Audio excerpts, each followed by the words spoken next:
começar esse tema tão importante, esse tema financeiro sobre títulos públicos, muito bom nesse momento, eu quero convidar o nosso amigo Fred, que é de Barretos, ele vai ficar com vocês aqui para falar um pouco sobre títulos públicos, como adquirir e como fazer a sua custódia. Fred, fica à vontade, né, apresente os nossos palestrantes aqui, aproveitem bem. Obrigado, e só lembrando, Fred, não sei se eu falei o encerramento, às 17h30. Você falou que era 22h30? Às 17h30, tá bom? Silede, agradeço a oportunidade, tá, e a confiança de sempre. Você bem disse, né, títulos públicos é um dos ativos muito importante, né? Eu não sei se todos aqui têm. É excelente ter-os na nossa carteira. Eu quero convidar os palestrantes, né, a Marcele Gadilli, da BCG Liquidez, gostaria que se sentasse junto a nós, e o Vitor Leitão, consultor da Lema. Por favor. Eu vou ler o currículo aqui da Marcele da Silveira Gil Gadilli. Nome de apresentação, Marcele Gadilli, formada em Engenharia de Produção pela PUC Rio, com especialização em Finanças pela Ulime Copead, Universidade Federal do Rio de Janeiro, e responsável pela área de distribuição institucional da BGC Liquidez. Possui certificado de especialista em investimentos da Ambima CEA. Marcele, fique à vontade e passe aquilo que você mais tem de precioso, que é o seu conhecimento. Pessoal, boa tarde. Obrigada pela apresentação. Hoje eu vou falar aqui para vocês sobre títulos públicos. Eu quero trazer aqui, além do operacional de compra e de custódia, também um pouquinho de estratégia. A gente passou por um momento muito interessante de títulos públicos. Hoje, nos últimos 2 meses, mais ou menos, a gente teve uma baixa assim, na demanda pelos RPPS, mas ainda assim é um momento muito importante e um ativo muito interessante para vocês conhecerem e acompanharem sempre para ter na carteira de vocês. Tem o passador da...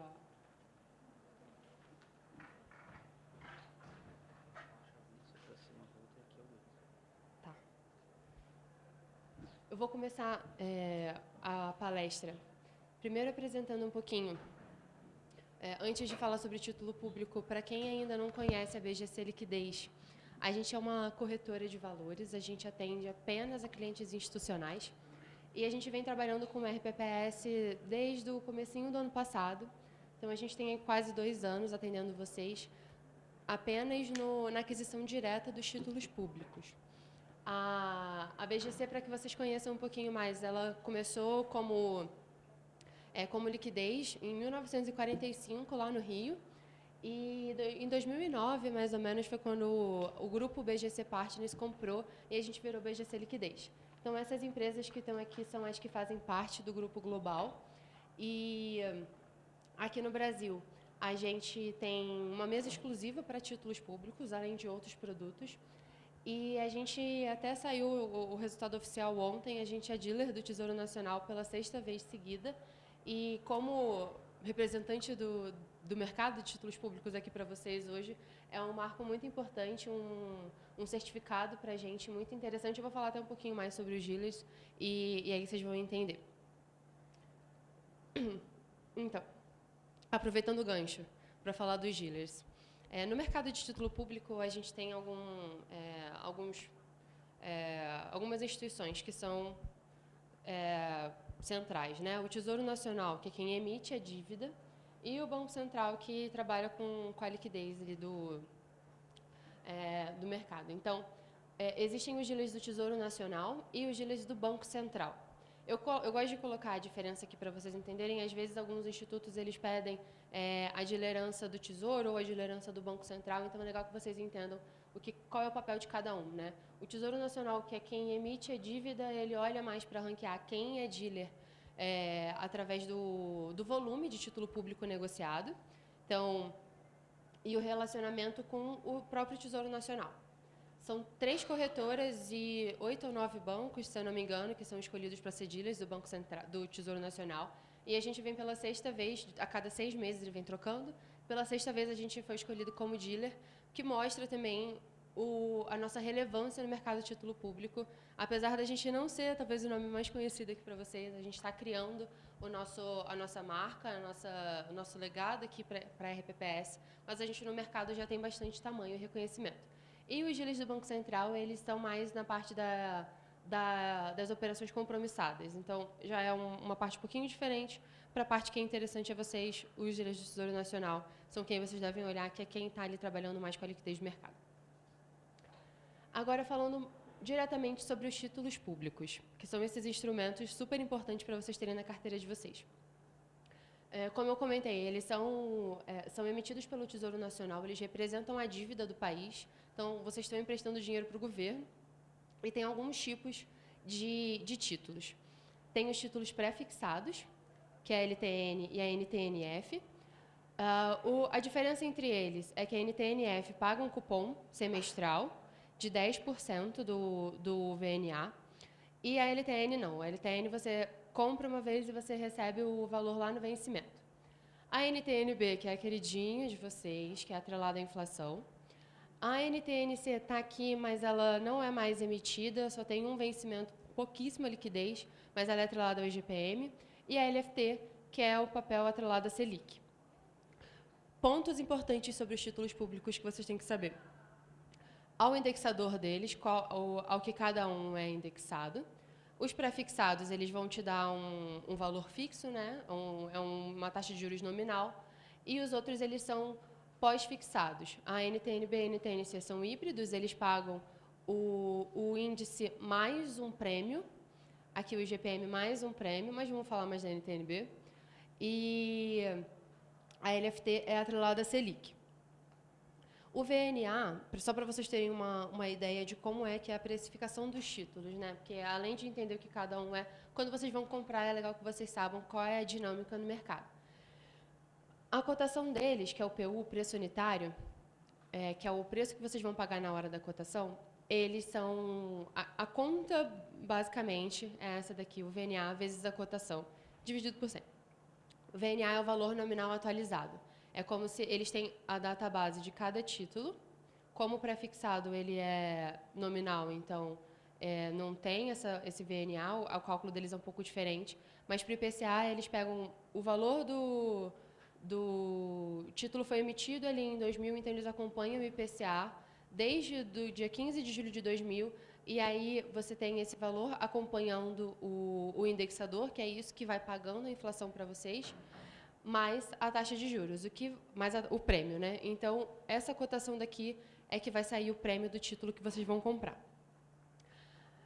O cupom anual que a NTNB e a NTNF pagam, a NTNC também, da NTNF é de 10% do VNA, que é o valor básico é 1.000, no caso da NTNF, e aqui da NTNB é 6% do VNA. Então, dava isso por semestre, 2,96 mais ou menos. Aí, quando a gente vai olhar para essa parte aqui da cotação, na fórmula do PU, eu gosto sempre de mostrar para vocês como é que ela parece não tão amigável de primeira, mas o que vocês têm que saber é essa taxa que fica aqui embaixo, que vai descontando esse fluxo, porque, na verdade, como é que você faz essa conta? Você pega todo esse fluxo que você vai receber dos cupons a cada semestre e você tem que trazer a valor presente para precificar qualquer ativo, né? Você pega toda a receita que ele vai te gerar durante todo o vencimento dele e traz a valor presente. E aí você desconta pela taxa de juros. Essa daqui é a taxa de juros futura para aquela data daquele cupom que vai caindo na sua conta. Então, para cada semestre, vamos botar assim, a gente tem um DI futuro, que a gente consegue acompanhar no mercado. E aí você traz essa taxa tudo a valor presente. Então, quando o DI que está aqui embaixo, descontando todo esse fluxo, ele sobe, o preço cai. Por isso que a gente viu um momento muito bom agora que os juros subiram muito do ano passado até o comecinho desse ano, meio do ano quase. Os juros estavam subindo, então o preço dos títulos foram lá para baixo. E aí a gente vai ver depois com mais calma em gráfico para ficar mais fácil de vocês verem. Mas a ideia daqui é essa, entender que a relação entre o juros futuro é inversamente proporcional ao preço do título. Aqui está o perfil da dívida, isso aqui é o quanto o Tesouro emite de títulos e aí a evolução deles ao longo do ano, desde 2000, se eu não me engano, não consigo ver aqui, mas enfim, lá de 2010, aí a gente consegue ver como foi mudando o perfil na questão da emissão dos títulos. O preto é NTNB e o vermelho é LTN. Eles tinham uma participação menor, conforme a dívida foi aumentando, eles foram aumentando também essa parte da dívida que é atrelada à inflação e a dívida pré-fixada também. E a pré-fixada cinza aqui, pagando juros, ficou no patamar semelhante, e a LFT atrelada à Selic subiu um pouquinho, mas não no mesmo patamar que a B e que a LTN. Isso aqui significa que a gente tem muita NTNB e muita LTN no mercado para vocês comprarem. Aqui a gente vai falar um pouco sobre a marcação dos títulos. Quando vocês têm a opção de compra, né, nas cotações que vocês vão fazer, como vocês podem guardar esses títulos na carteira de vocês? Vocês podem marcar eles na curva ou a mercado. Quando a gente marca na curva, significa que a gente vai comprar pelaquela taxa. Quando vocês vão fazer a cotação, vamos usar um exemplo de que você comprou a IPCA mais 5,5. Então, você vai levar esse título até o vencimento e você não vai ver a volatilidade que ele tem ao longo do tempo. Você vai ver o título na sua carteira sempre assim, numa trajetória mais ou menos retilínea, vai acompanhando sempre o IPCA. Aqui a gente teve aquela época de deflação, né? Então os títulos marcados na curva eles andaram um pouquinho de lado, mas você não tem volatilidade, você está sempre acompanhando a inflação. Esse gráfico é de 2022, março de 2022 até junho de 2023, tá? Um pouquinho mais de um ano aqui para mostrar para vocês. Então, qual é as vantagens dessa estratégia de marcar o título na curva, né? Quando você compra ele até o vencimento, você faz o estudo da sua LM, que diz até qual é o perfil do seu passivo, até onde você pode ir. Então, você já pode olhar para os vencimentos dos títulos que existem, que vai de 2024 até 2060, e escolher qual vértice que você quer e já segurar o título que vai, hoje em dia, pagando uma taxa excelente, muitas vezes acima da meta de vocês, sem volatilidade, dormindo tranquilo, sem nenhum estresse, marcando na curva, garantindo uma rentabilidade para vocês. Essa é a segurança que a marcação na curva traz. Qual é a desvantagem?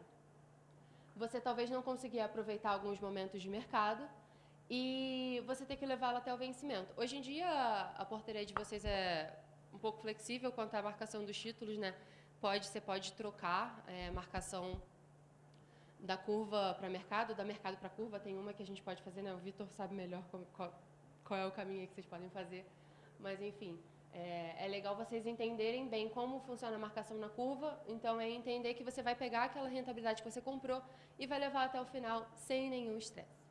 Agora, a marcação a mercado. Já é essa curva vermelha daqui. Esse preço daqui é aquela cotação que a gente viu lá no começo, atrelada ao DI.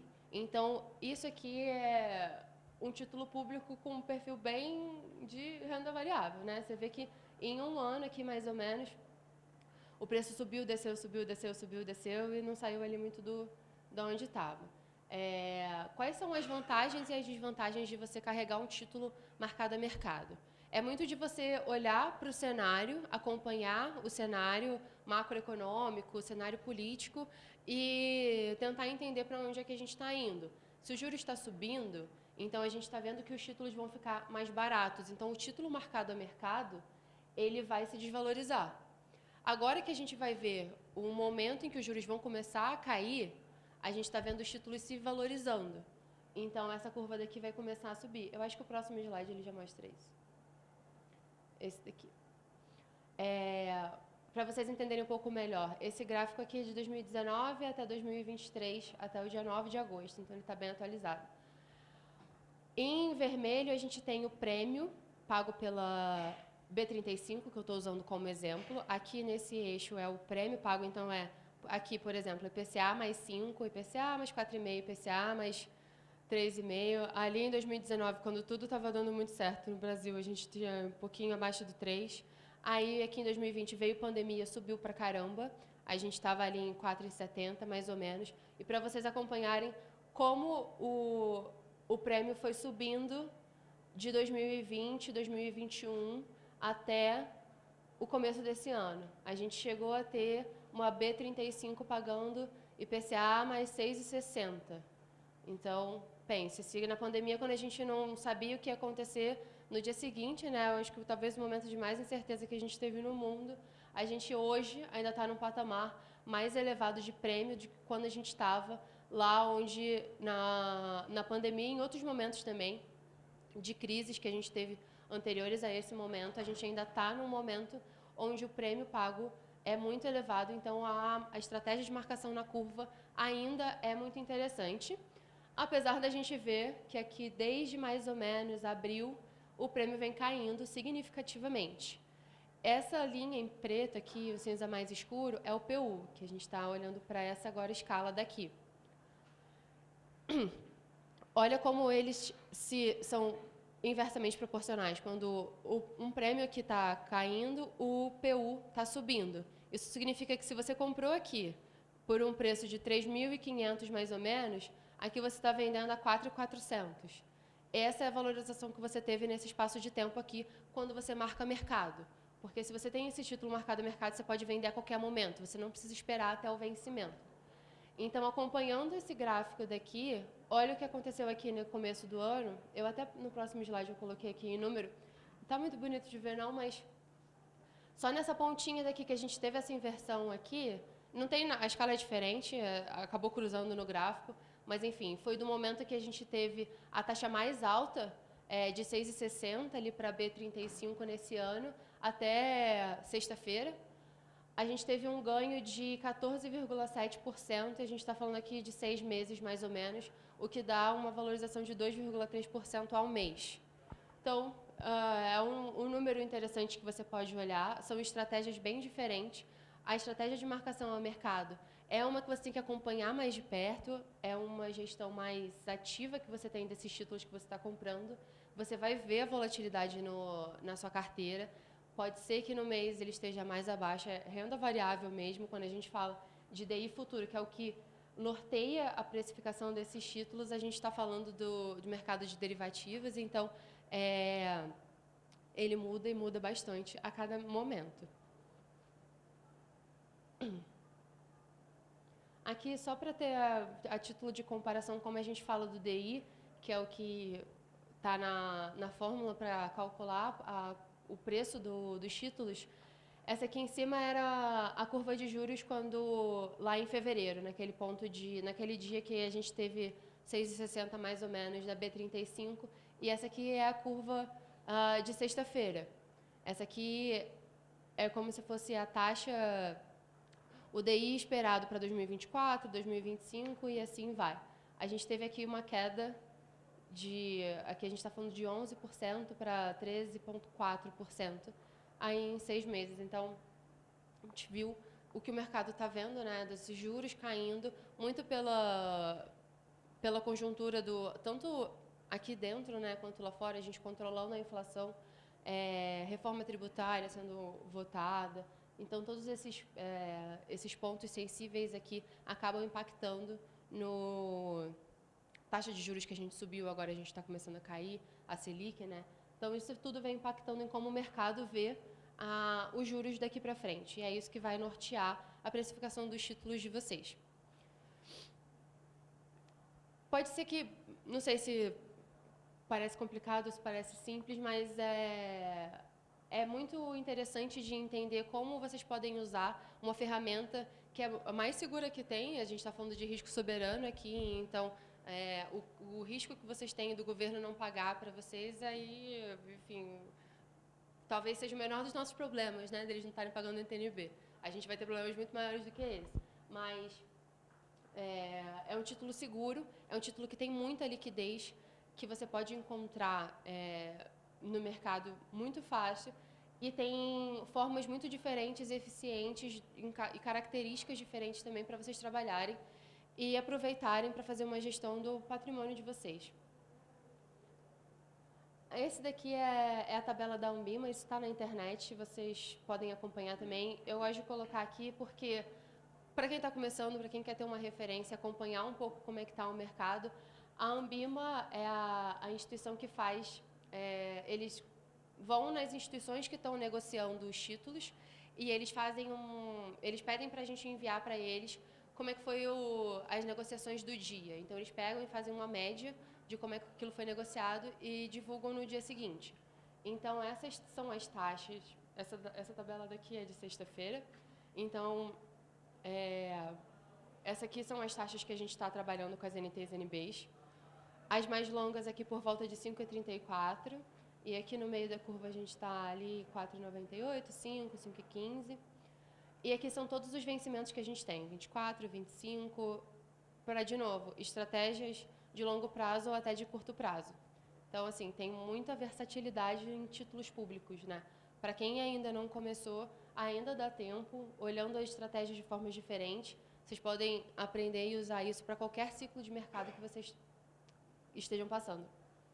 Então, a Ambima assim, é mais uma referência para vocês olharem de forma fácil. Se está na internet, você joga lá, taxa de títulos públicos Ambima, você consegue encontrar essa tabela. E aqui também tem os túneis de negociação para você saber onde é que estava mais ou menos o mercado, a taxa mínima e a taxa máxima, né?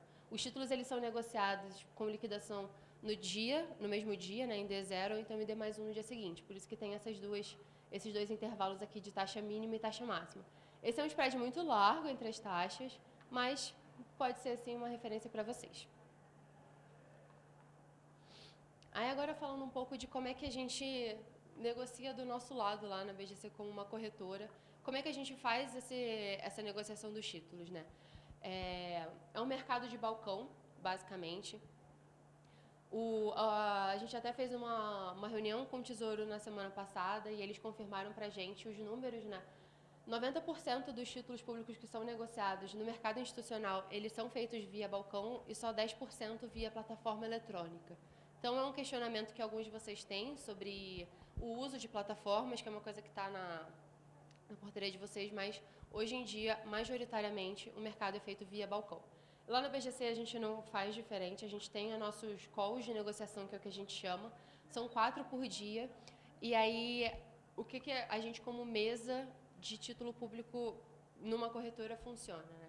A gente tem os nossos clientes, que são assets, tesouraria de banco, banco internacional, banco nacional, e eles têm os títulos e eles querem negociar. Alguns querem comprar, outros querem vender. Nosso papel é encontrar as duas pontas. No caso de vocês, quando vocês mandam uma cotação para a gente de compra, a gente vai no mercado, a gente vai nos nossos clientes e busca alguém vendendo o título que vocês querem. Então, durante o dia, a gente tem como rotina fazer 4 ou 5 calls, tanto de B quanto dos títulos pré-fixados. Aqui estão os horários, mas isso aqui não é importante para vocês, é só para vocês terem conhecimento. Vocês podem comprar títulos públicos durante o dia inteiro. De 9 até as 6 é quando funciona o mercado. A maior parte da liquidez ele não tem um horário certo para comprar. A partir das 10 ele já começa a ficar um pouco mais aquecido. Até o final da tarde vocês podem comprar, mandar cotação, que a gente vai conseguir garantir, entregar algum preço para vocês. Então, os meios de comunicação que a gente usa lá na mesa, telefone, chat ou e-mail, e aí a gente vai buscando preço com as instituições que estão participando, que querem participar daquela negociação. Quem dá o melhor preço, a gente manda na cotação para vocês. Aqui a gente colocou como se fosse um esqueminha da cotação de vocês, né? Aqui estão vocês com a conta Selic, que é a custódia, entrando em contato com a mesa de operações, a mesa indo falar com as instituições, trazendo o melhor preço e devolvendo para vocês na cotação. Esse é o cenário de como é que vocês devem fazer, né? Aproveitando o gancho, deixa eu voltar para esse daqui. A custódia, né? Falando um pouco mais do operacional de vocês, qual é o primeiro passo para vocês comprarem título público? é ter a conta custódia.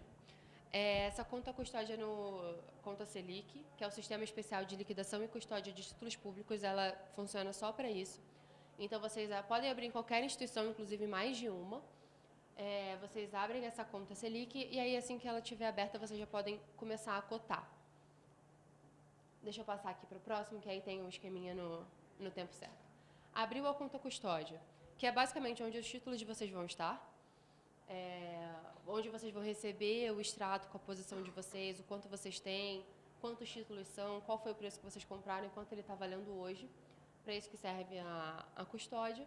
Vocês vão para o credenciamento das instituições, que é um passo também muito importante quando vocês vão negociar títulos públicos. Vocês, mais do que a gente, sabem quanto precisam estar trabalhando sempre com instituições idôneas, de que tem normas de compliance operacionais, enfim, bem estruturadas, e os critérios que vocês utilizam para fazer o credenciamento das instituições. Credenciem antes de partir para a cotação. Então, vão no mercado, vocês fazem a cotação com o número de instituições que vocês quiserem fazer. E aí, depois, vocês vão para a cotação. A cotação é o momento em que vocês falam para o mercado o que vocês querem comprar. Então, já até aproveitando aqui, esse é como se fossem as informações essenciais que vocês precisam colocar nas cotações. Qual é o tipo de operação, se é uma compra ou se é uma venda. Se a liquidação é à vista ou a termo, a maioria das negociações feitas no mercado de título público é a termo, para ser liquidada no dia seguinte. Qual é o papel que você está comprando? Qual é o vencimento desse papel e qual é o volume? Quantidade ou financeiro. Você pode mandar a sua ordem em forma de volume, né, de dinheiro, 1 milhão, 10 milhões, ou então em quantidade, 5 mil papéis, 10 mil papéis, não tem problema. E o horário de corte.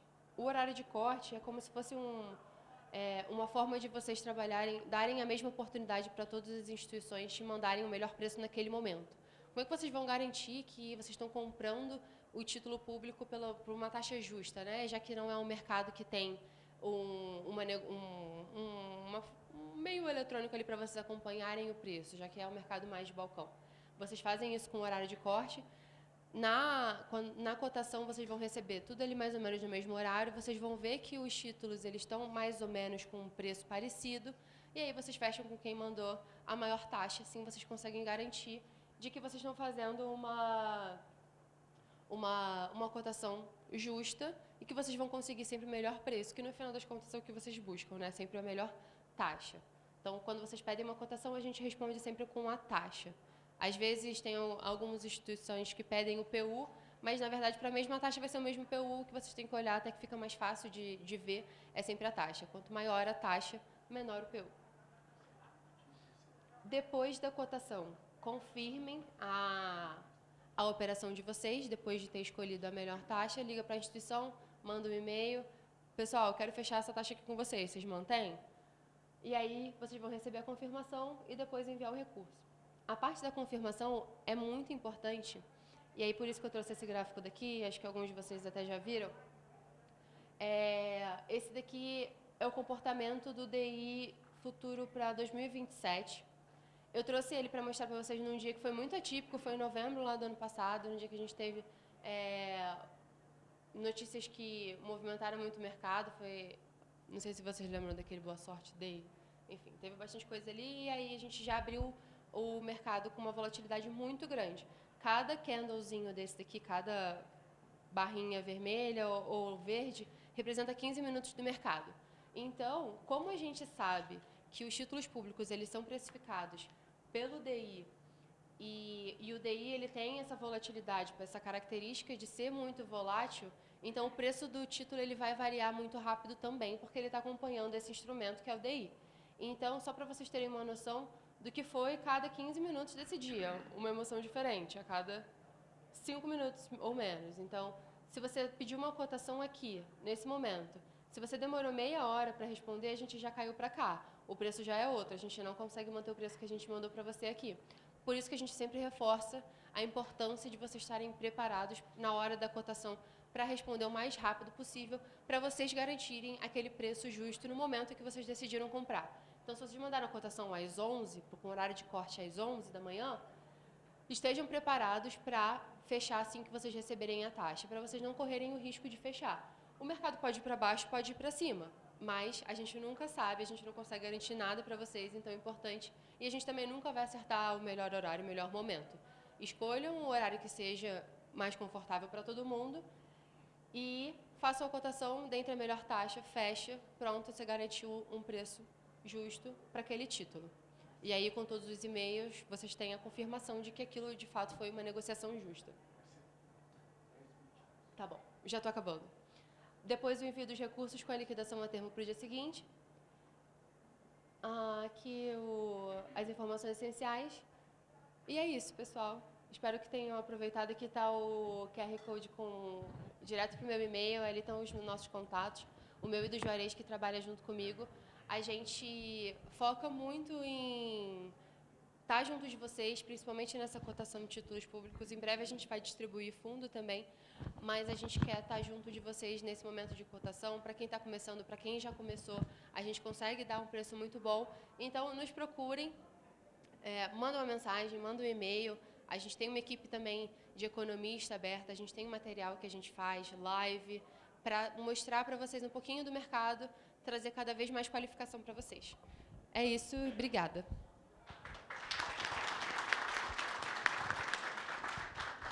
Marcele, obrigado da sua expertise, trazendo para nós o conhecimento. Agora o Vitor vai dar continuidade. O Vitor é economista, também tem uma expertise aprofundada e é consultor da Lema. Fica à vontade, Vitor.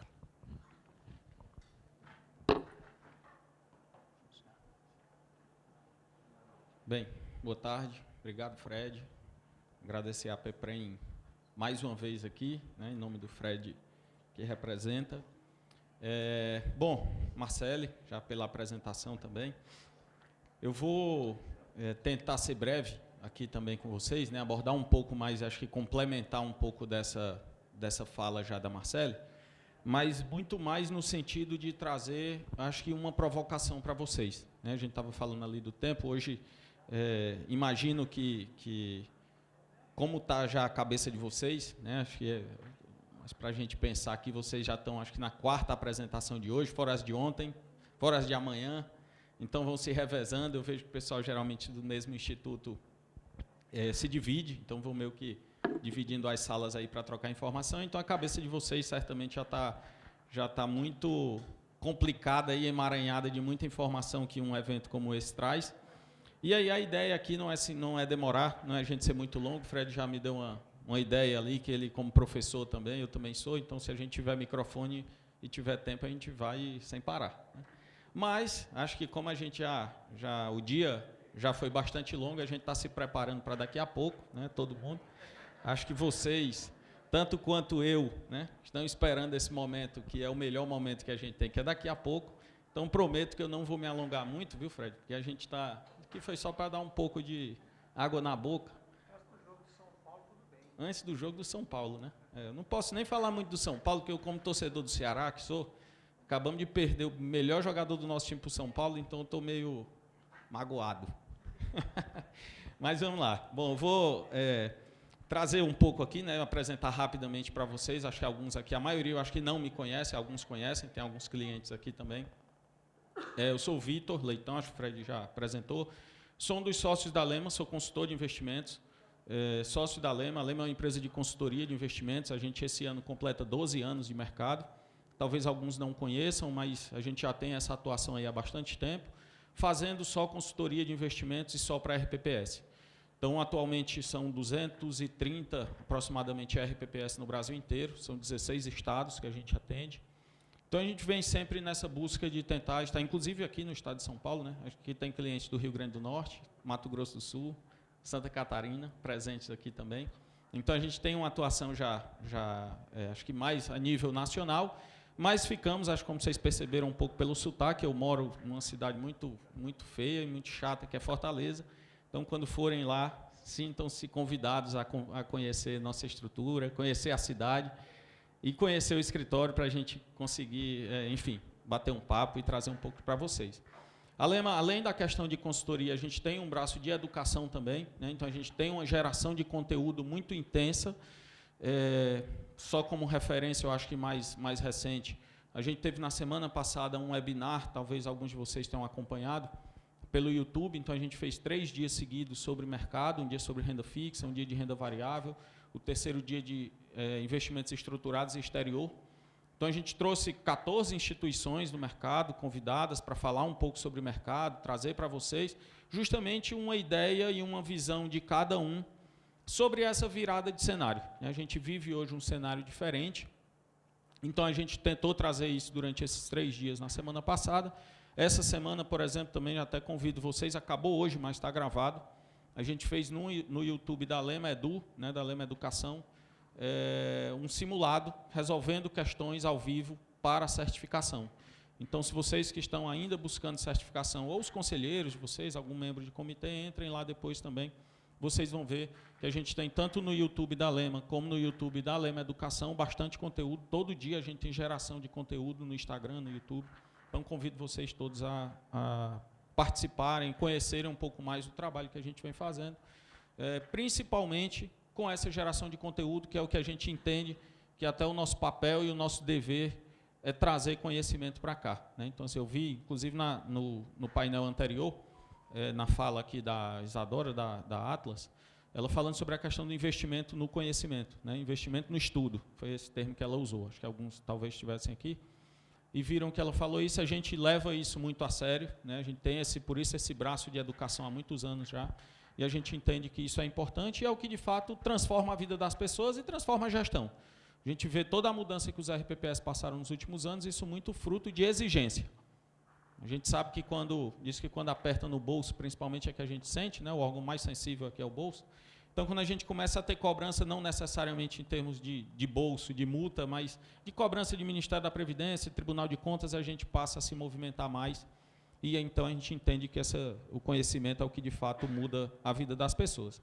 Mas, né, dito isso, acho que sem mais delongas, vamos falar um pouco do que é o nosso tema aqui, falar um pouco sobre essa questão de mercado, que acho que de fato é o que a gente precisa entender. A gente veio de um cenário de praticamente 1 ano e meio só falando sobre título público, acho até um pouco mais, uns 2 anos aí mais ou menos, a gente só falou sobre título público. Vários de vocês certamente adquiriram e hoje têm uma carteira de títulos públicos no RPPS, coisa que certamente vocês não tinham no passado. Estou me arriscando aqui, mas acho que a maioria não tinha isso pré-pandemia, não tinha carteira de título público. Então, o que basicamente a gente utilizava eram os fundos. Então, esse foi o padrão, né, do mercado durante muitos anos. Com essa mudança de mercado, a partir da pandemia, a gente teve aquele mergulho de taxa de juros lá para 2%. Depois a gente teve um cenário diferente, a gente sofreu muito, todo mundo em 2020, 2021 e 2022 com questão de meta atuarial, praticamente ninguém bateu, em 2022 alguns, mas 2020 e 2021 ninguém. Então a gente teve um cenário muito diferente, muito desafiador, mas agora a coisa muda um pouco de figura, né? A gente passou aqui, chega agora num cenário, numa mudança de novo, de ciclo, a gente vive a economia eternamente em ciclos, e agora a gente dá início a um novo ciclo, que é o ciclo de corte da taxa de juros. Então, esse é um momento que alguns de vocês, só levantem o braço aí, estão no RPPS de 2021 ou de 2020 para cá? Quem está mais recente, né? Tem bastante gente. Então, certamente o cartão de visita de vocês para serem bem-vindos foi a pandemia, né? Então, assim, digo, sejam bem-vindos aqui, 2020 ninguém bate meta, 2021 também não, 2022 a maioria também não. Então, vocês vêm de um cenário muito complicado. E aí a gente inicia agora um momento de 2023 diferente. Aí a maioria, sim, está batendo meta. A gente encerrou um primeiro semestre muito bom. E esse primeiro semestre muito bom, ou acho que muito bom eu estou exagerando, mas pelo menos ali muito próximo da meta, 1 ponto, 1,5% acima da meta atuarial, mas a gente está num cenário muito bom se a gente comparar com 20, 21 e 22. Então, esse cenário aqui, ele vem mudar um pouco essa história. Marcelo bem mostrou aqui essa divisão, e eu vou abordar isso também, dessa relação de taxa de juros com o preço dos títulos.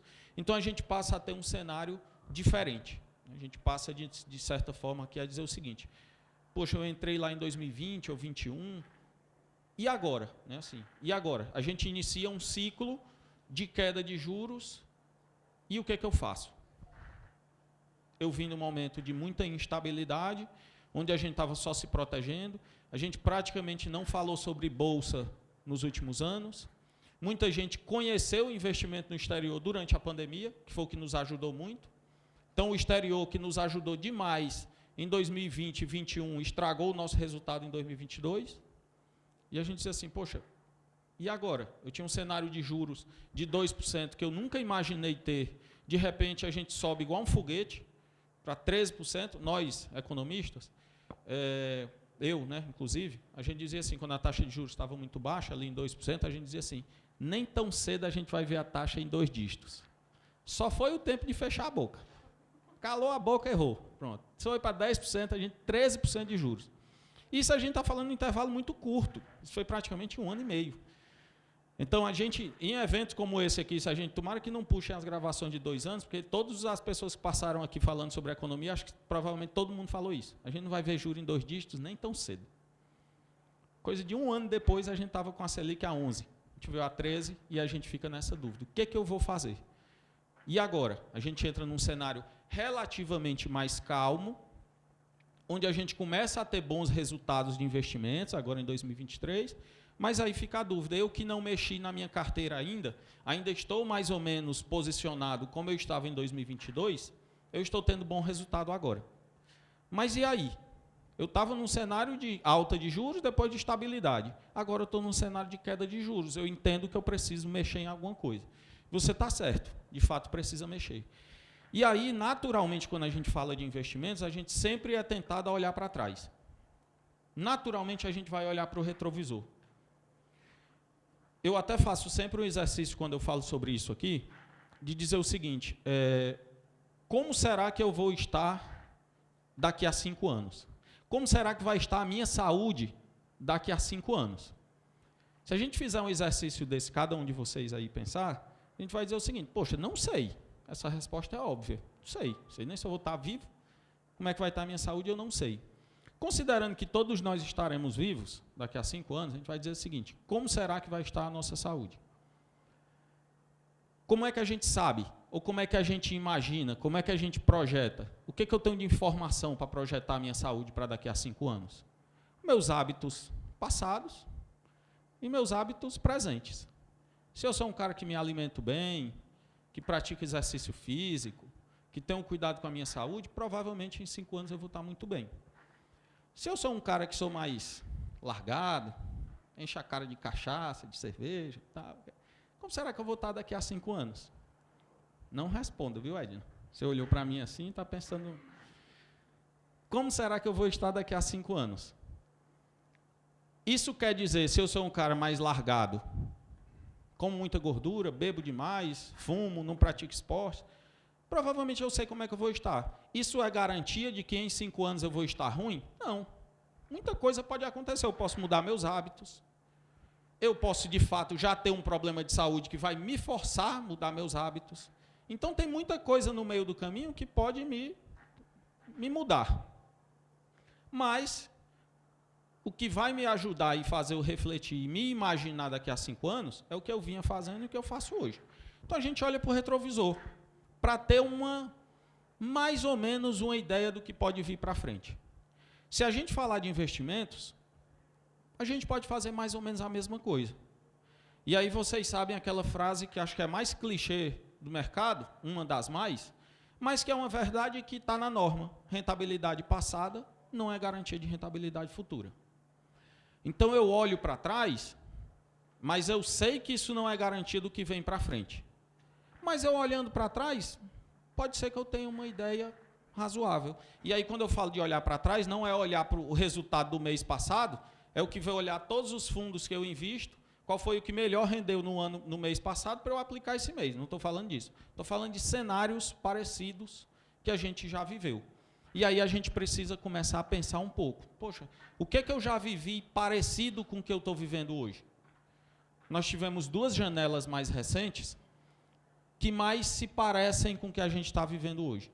Primeiro, um cenário entre 2011 e 2013, esse slide é do Banco do Brasil, fiz um recorte lá da BB Asset, mas só para a gente ter uma ideia. Entre 2011 e 2013, a gente teve um cenário de queda de taxa de juros. Como foi que esses índices se comportaram? E a gente vê aqui, ó, se eu tivesse na época, a gente usava lá aquele quase que padrão de IPCA mais 6. Durante 2011, está ali o recorte da janela, né? Acho que é, deixa eu ver se é aqui.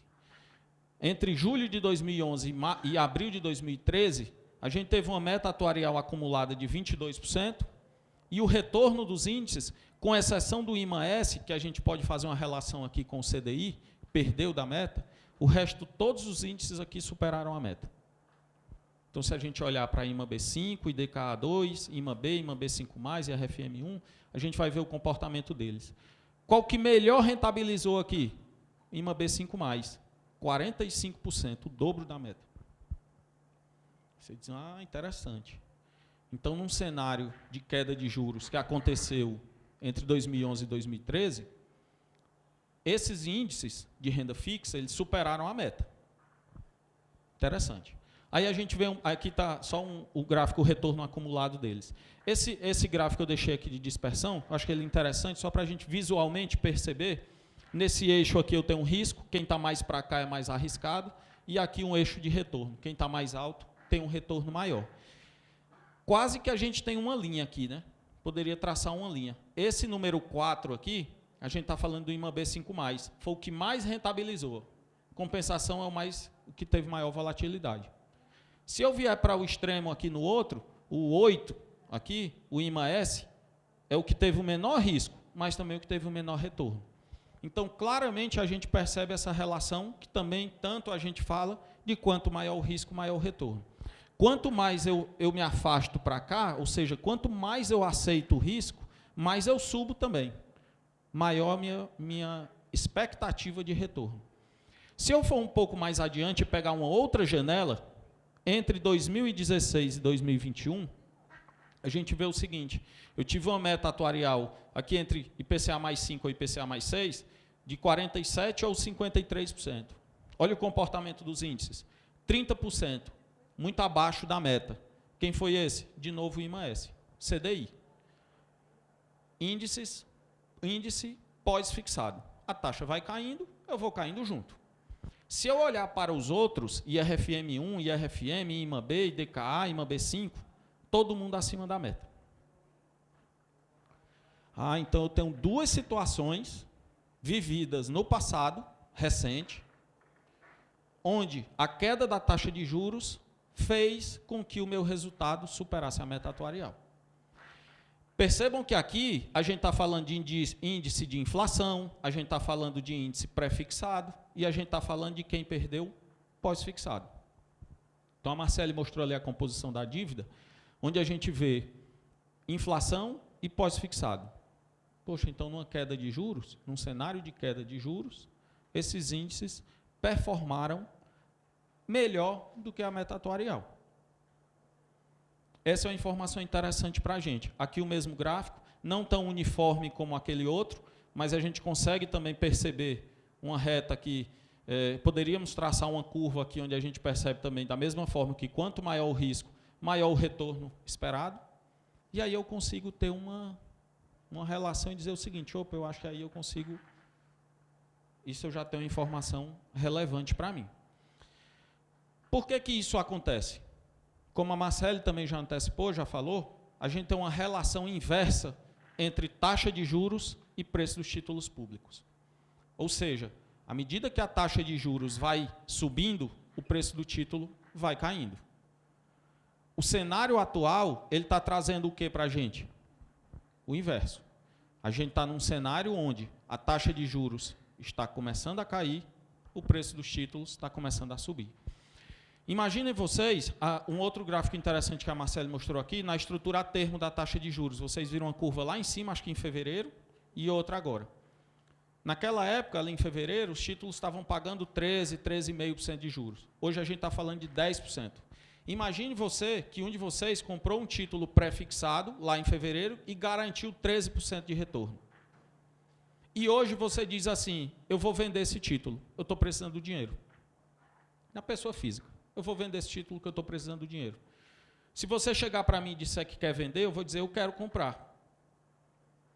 Deixa eu só consultar aqui o site do Tesouro Direto. Aí eu vou olhar e vou ver o seguinte, poxa, o governo está emitindo esse mesmo título pagando 10%. Eu quero o teu, que paga 13%. Aí você vai dizer, você está muito esperto. Quer dizer que eu tenho um título que remunera 13% ao ano, e se você for a mercado hoje, você vai comprar um ganhando 10%.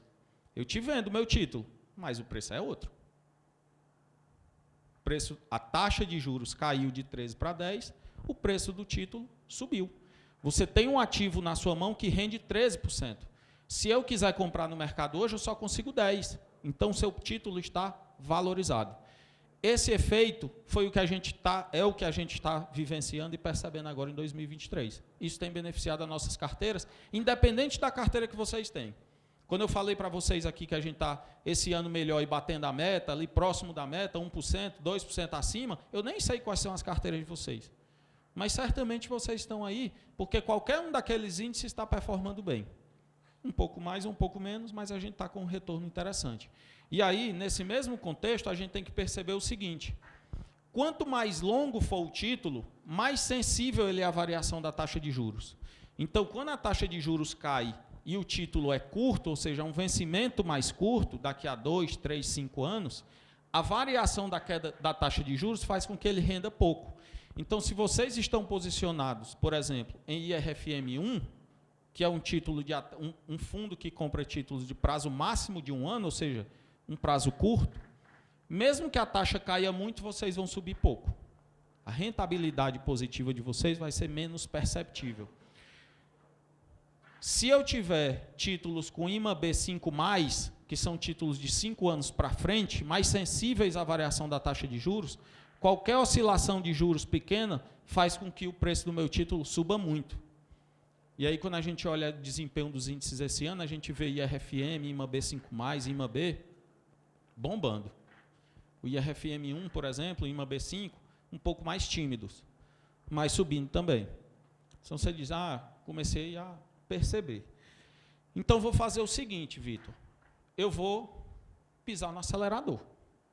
Vou encher minha carteira de IMA B5+, vou encher a minha carteira de IRFM1+, porque como eu estou percebendo um cenário de taxa de juros em queda, e esses títulos longos têm um desempenho melhor, vou pisar no acelerador com IMA B5+, com IRFM1+, com IMA B, e vou para frente.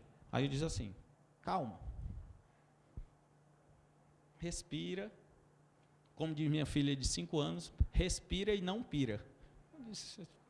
Tem 5 anos. Respira. Calma. A gente precisa pensar no que vem pela frente. Por que eu não posso pisar de fato no acelerador? Porque eu não sei exatamente o que vem. Eu estou tomando uma decisão baseado no retrovisor. Quando eu olho para o retrovisor e vejo uma estrada linda, sem nenhum buraco e uma reta, pode ter uma curva ali na frente. Então eu preciso ter cuidado. Eu preciso me atentar ao seguinte: quando eu compro esses títulos, eu também estou sujeito à gestão do próprio fundo.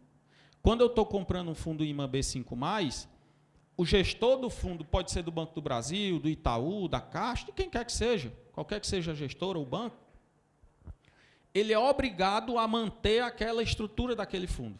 Por isso que quando a gente compara um IMA B do Bradesco com o Itaú, com o Banco do Brasil, com a Caixa, os fundos são praticamente iguais.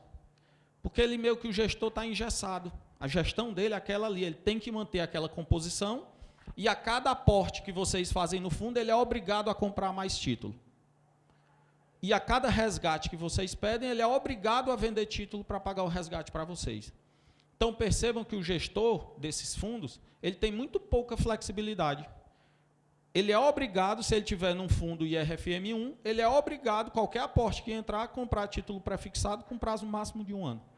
Por mais que ele diga o seguinte, poxa, o mercado não está bom para esse título, mas eu tenho que comprar. Então, ele fica preso. Ele está engessado naquela gestão. E aí você diz o seguinte, poxa, mas então quer dizer que eu estou sempre sujeito ao mercado. Se eu sou lá cotista e eu acho que o IMA B5+, vai ser muito bom, o título, o cupom das NTNB estava lá em cima, hoje já está bem mais baixo. Mas o gestor é obrigado a comprar NTNB com prazo de 5 anos ou mais. Ele não tem escolha. Ele pode dizer, poxa, se eu comprasse um prefixado agora era melhor. Mas eu não posso. Se é um fundo IMA B, eu tenho que comprar NTNB. Aí você diz o seguinte, poxa, aí eu preciso começar a pensar aqui e dizer o seguinte, eu entendi a gestão, eu estou sempre sujeito à gestão do fundo. Quando eu comprar um IRFM, aquele gestor é obrigado a comprar título prefixado, seja um momento bom ou não. Ele não tem flexibilidade, ele não tem opção. Entendi. Então, eu vou estar sempre dependendo da gestão daquele fundo e não tem o que eu fazer. Se eu tenho uma percepção que a taxa vai cair, o preço do título vai subir, eu poderia comprar um título e encarteirar, guardar.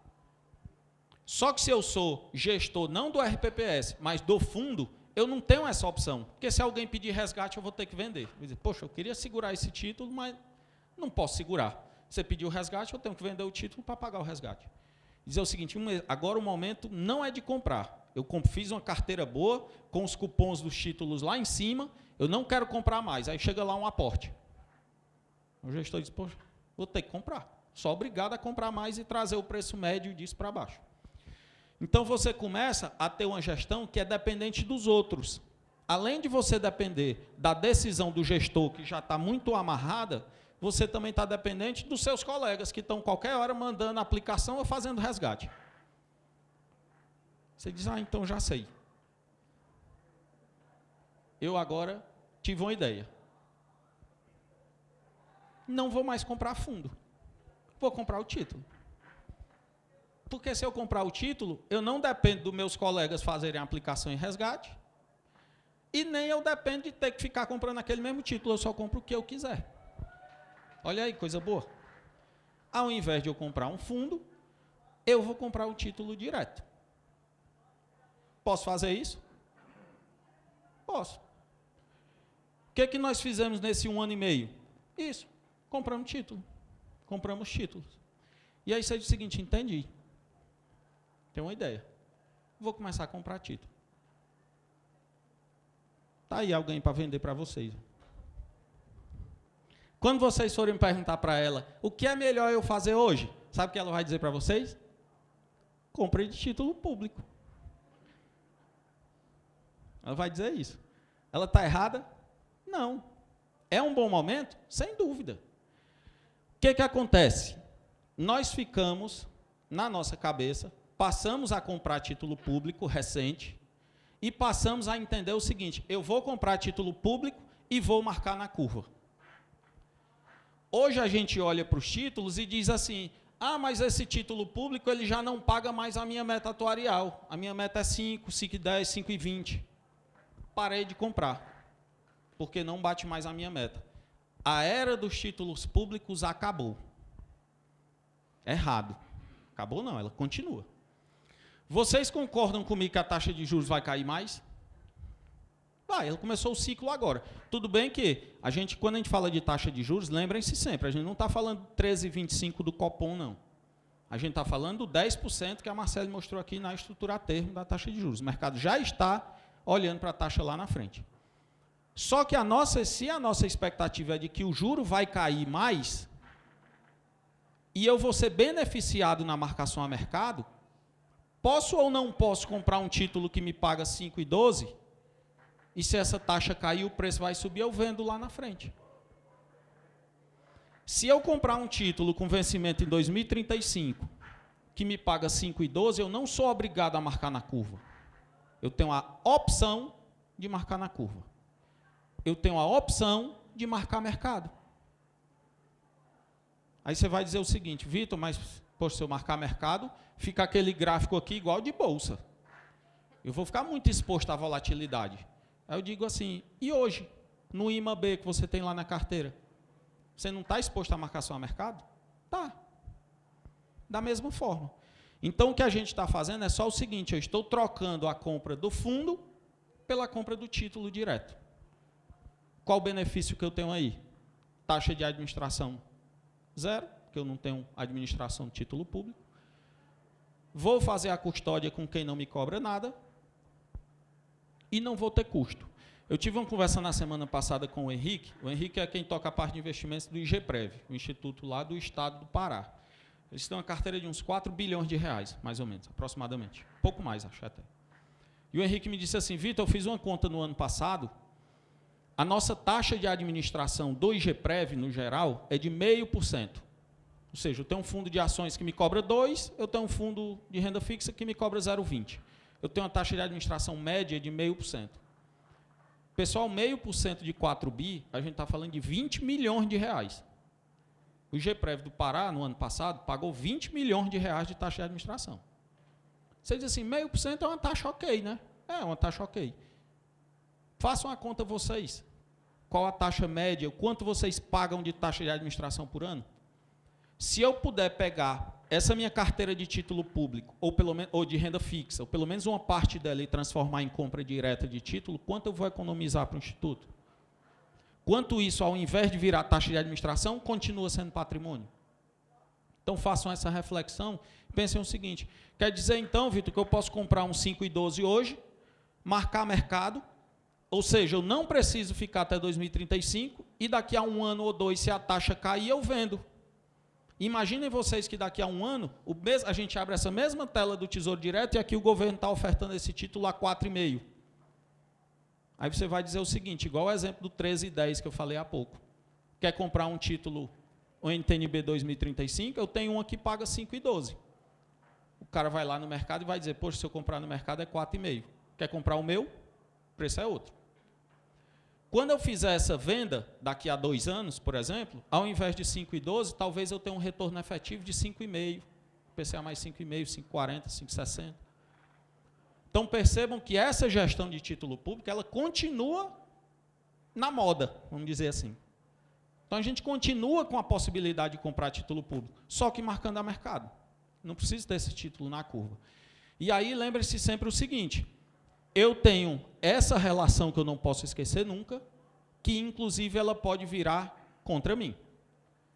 Como assim, Vitor? E se a taxa não cair? Se acontecer alguma coisa no Brasil, o Brasil é uma fábrica de crise. Se a gente tiver uma crise nova daqui a pouco, e ao invés da taxa cair, ela voltar a subir, o preço do seu título vai despencar. Ixi, então não quero título público não. E o IMAB que você está lá? E o IRFM? Não é a mesma coisa?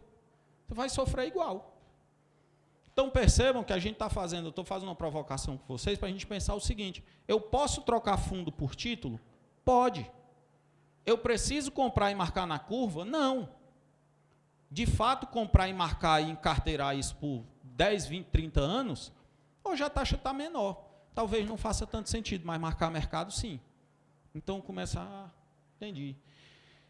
Caminhando aqui, só para a gente já chegar aqui no final, a gente preparou um pouco do fluxo que a Marcele falou, a gente preparou um material, tipo um e-book, um desses materiais que eu digo para vocês que a gente tem criado sempre, falando um pouco desse fluxo. Até que a Marcele falou de uma forma mais resumida, a gente detalhou um pouco mais. Isso aqui está disponível.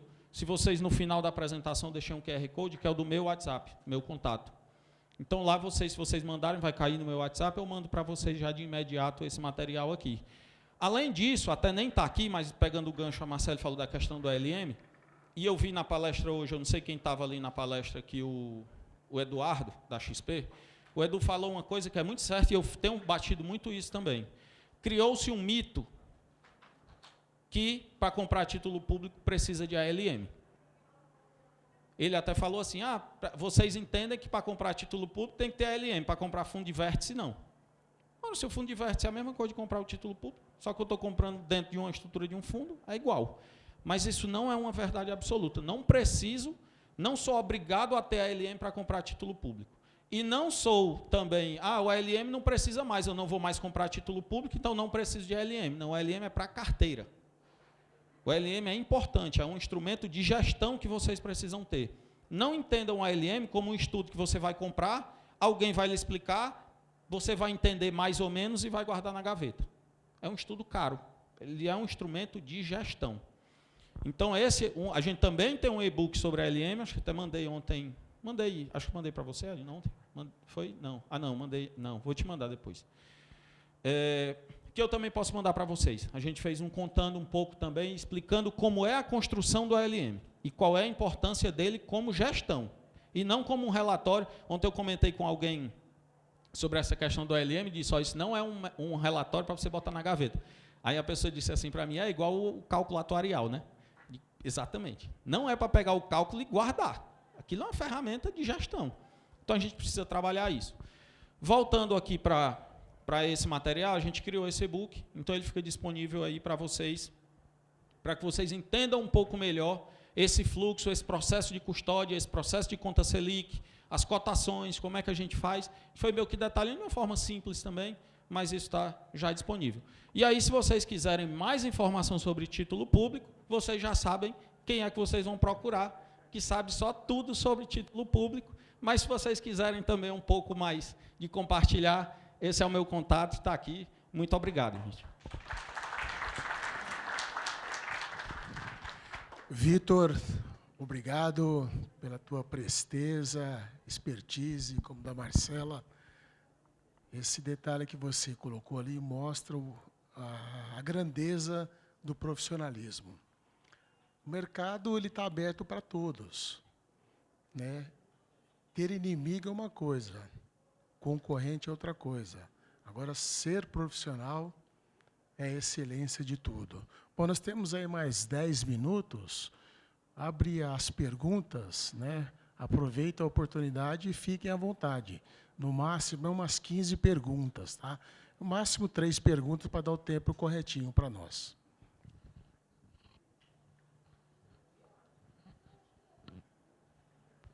Boa tarde, Edna, de Nova Andradina, Mato Grosso do Sul. Nós já fazemos investimento em títulos públicos há 1 ano, ou mais um pouco. E meu questionamento para a Marcele, vocês têm taxa de custódia? Não, não temos. Desculpa, não temos. A gente não cobra pela custódia. Tá. É, porque se for fazer taxa de custódia, aí tem todo um procedimento de licitação, é bem complexo, né? Então, optar por quem não tem taxa de custódia ajuda muito, né? E outra coisa, Vitor, quando você falou do ALM para investir em título público, na verdade, o Progestão exige que tenha o ALM para fazer o investimento tanto de vértice como título público, né? Então, por isso que quem tem progestão obrigatoriamente vai ter que ter o estudo de ALM. Eu falo, Edna, assim, o Progestão ele exige o ALM, acho que a partir do nível 2, mas hoje a gente tem 2.100 RPPS no Brasil e menos de 10% tem progestão. Então, assim, muita gente faz porque é obrigatório, e aí faz e guarda. E outros fazem para simplesmente olhar quais são... É uma página, eu digo assim, a gente faz um ALM que tem 50, 60 páginas, um estudo super robusto do ponto de vista de estatística e tal. A pessoa diz o seguinte, eu quero saber quais são os vértices dos títulos que eu preciso comprar. Então, você diz, poxa, a gente teve tanto trabalho para fazer um estudo grande, robusto, estatística, matemática, muita conta por trás, para você usar uma página do estudo, só para saber quais são os vencimentos que você precisa comprar de título. Então, o estudo é muito mais do que isso. Por isso que a gente sempre insiste e diz assim, e é um serviço que a gente na Lema presta, a gente vende um ALM, mas a gente entende sempre que não é vender por vender, né? Eu preciso vender algo que eu compraria. Então, a gente foi buscar fazer um estudo, por isso até esse e-book que a gente fez para que as pessoas entendam e saibam o seguinte, não adianta comprar por ter progestão, e também entendam que, passada essa fase de comprar título na curva, continua sendo interessante você ter o LM, porque agora a gente só muda um pouco, a gente volta a olhar para a Bolsa, que a gente não estava olhando, daqui a pouco a gente volta a olhar para o exterior também, então a gente começa a ter outras opções de mercado, que a gente até pouco tempo não tinha. Se a gente tivesse essa apresentação, talvez 1 ano atrás, aqui a gente ia ter a metade do público do evento aqui para falar de título público. Hoje a gente já tem menos, porque as pessoas já estão lotando mais o lado de renda variável. Que a gente está, de fato, o cenário mudando. Então, a LM vai ajudar a gente a entender esse cenário e dizer o seguinte, para onde é que eu devo ir? Né? Para onde eu vou nesse cenário novo, que a gente está, de fato, vivenciando agora.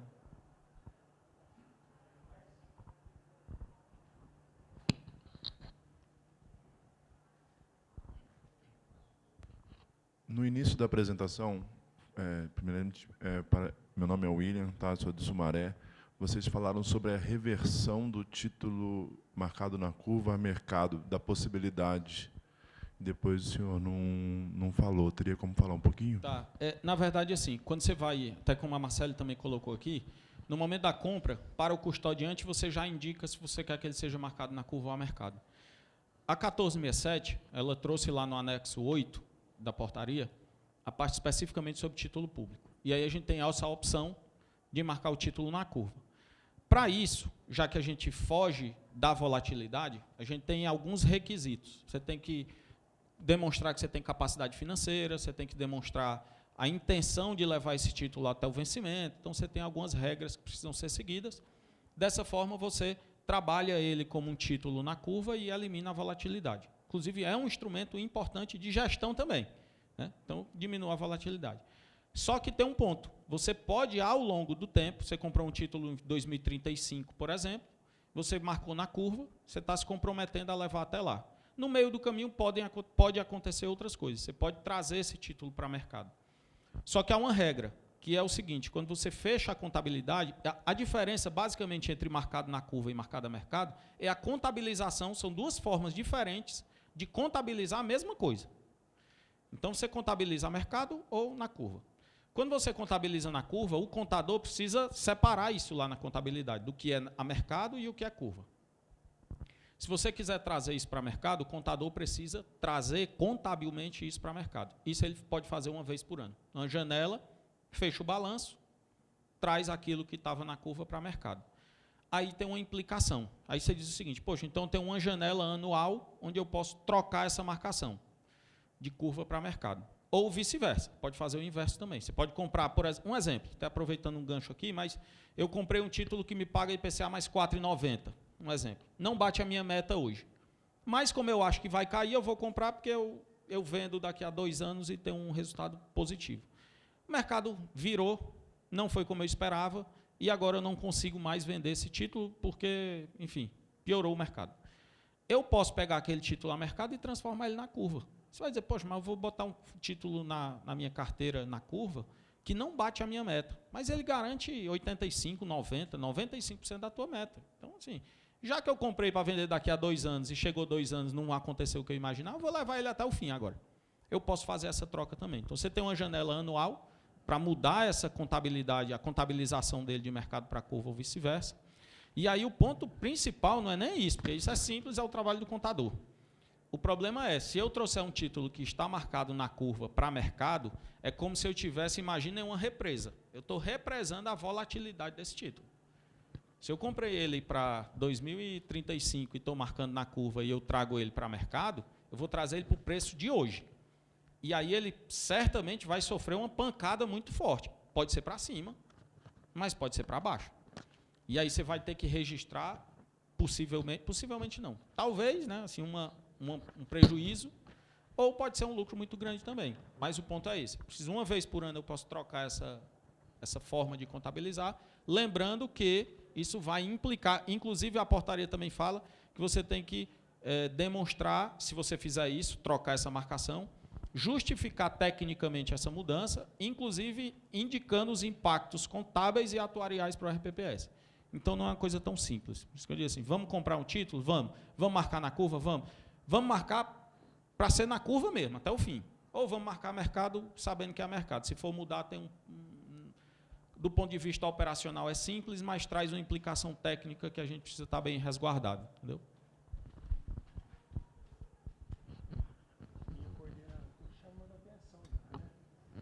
Bom, pessoal, pelo final aí, Vitor, Marcele e vocês que deram a oportunidade de estar aqui, né?